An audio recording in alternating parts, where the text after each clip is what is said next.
এই যে পিট্টি দিদুন এসছে বাবলসকে দেখতে। পিট্টি দিদুনের ভালোবাসা হচ্ছে মার দেওয়া। পিট্টি দিদুন আদর করতে পারে না কাউকে, পিট্টি দিয়ে ভালোবাসা বোঝায়। কিন্তু বাবলস ঠিক পিট্টি দিদুনের থেকে আদর নিয়েই ছাড়বে।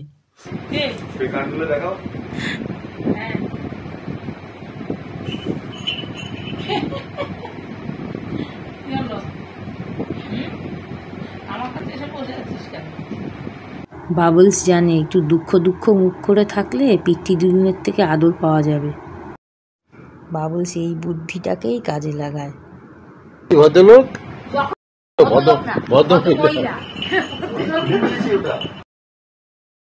অনেক দিন পরে পিট্টি দিদুন এসছে বাড়িতে।